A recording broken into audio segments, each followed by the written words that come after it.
The state of Georgia has many fantastic state parks. I'm Big Dave the Parker, also known as the Parks Professor. In my 25 years of hiking, I have visited and hiked in every Georgia state park.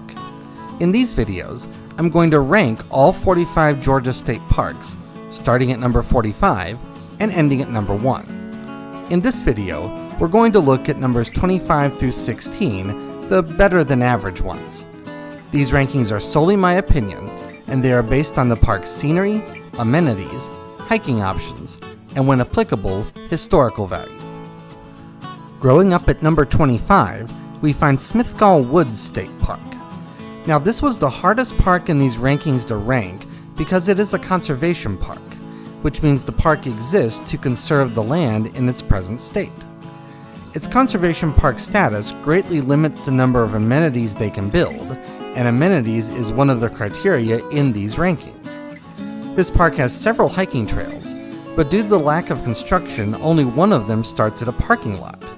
To get to any other hiking trail, you have to walk up to 3 miles on a gravel road. So the conservation status has a practical effect for hikers as well. The one easily accessed hiking trail is a nice one that takes you past a great view of famous Mount Yonah. So this is still a nice park, and its location near the town of Helen makes it a nice, lesser-used alternative to the more developed Unicoi State Park, which we'll see in a few minutes. Still, the lack of amenities holds this ranking back. Coming in at number 24 is Little Ocmulgee State Park. This South Georgia state park features plenty of the bald cypress wetlands you would expect for that part of the state. But it also features some drier white sandy soil you would expect to find closer to the coast. 2 short but nice hiking trails take you through both of these areas. This park also features a lodge, an excellent golf course, a nice campground, and some cabins. The amenities here are a little better than most South Georgia state parks, and therefore this park ranks a little higher. Moving up to number 23, we find Richard B. Russell State Park. On one level, this is another lakeside park in East Georgia, similar to Tougaloo or Elijah Clark that we saw earlier. This park has all of the usual lakeside amenities that those parks do, but this park has a few things those parks don't. It has a fantastic lakeside golf course, and it is one of only 4 Georgia state parks with a disc golf course. Even better, it's the largest disc golf course in the Georgia State Park system at 36 holes, with an original fairly open 18 holes and a newer heavily wooded 18 holes. This park also has some historical value in the historic Blackwell Bridge, an old vehicle bridge that now serves as a hiking trail bridge. These features make this park a little better than a typical lakeside park, and therefore it ranks a little higher.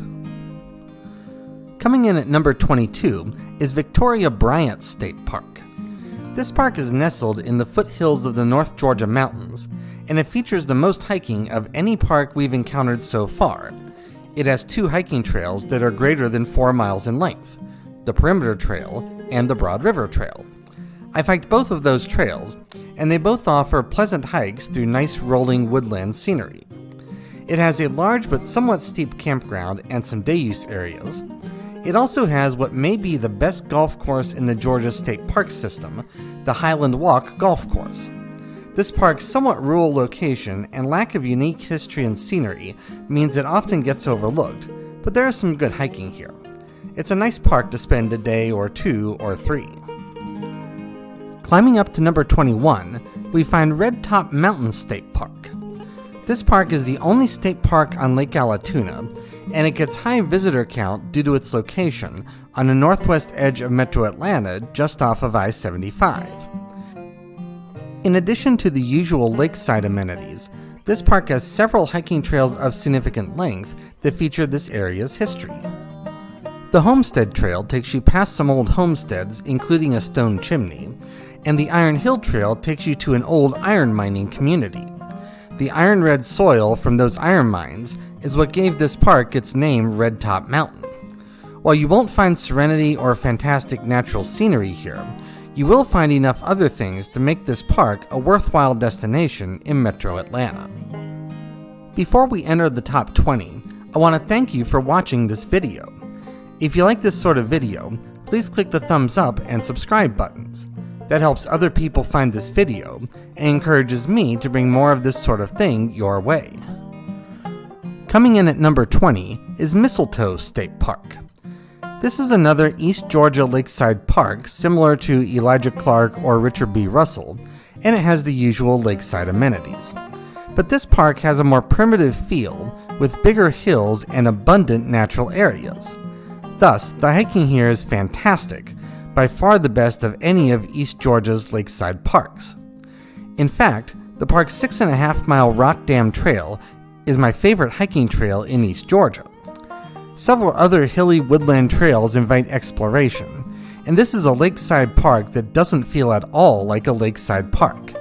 I have come here several times, and I've enjoyed every visit to this park. Moving up to number 19, we find Laura S. Walker State Park. This park sits near the north entrance to South Georgia's famous Okefenokee Swamp, and therefore the scenery is similar to Stephen C. Foster State Park we saw in the previous video. But this park has much better amenities. In fact, this park started its life as a national park, not as a state park. How many state parks can say that? It has two scenic areas, the wetlands along Big Creek and Laura S. Walker Lake. The water in the lake is super clear due to filtration by the sandy soil, making the Spanish moss-draped trees reflect beautifully. The park also has a nice open campground and a golf course. Even better, the park's somewhat remote location means it does not get a lot of visitors. I was very surprised by how nice this hidden gem of a park was when I came here. Holding strong at number 18 is Fort Yargo State Park. This park is located between Athens and Atlanta, so lots of people come here. The park is centered around Marbury Creek Reservoir, a small lake that offers the usual aquatic recreation. The park's excellent lake loop trail allows hikers to circumnavigate the lake, and a 14-mile trail does the same for mountain bikers. The park's main unique feature is historic Fort Yargo, which dates to 1792. It was built by early settlers to protect against Creek and Cherokee attacks. The park also has a nice campground and a nice wooded disc golf course. While this is not the park to come to for solitude, a lot of people come here, and they have good reasons for doing so. Moving up to number 17, we find Unicoi State Park.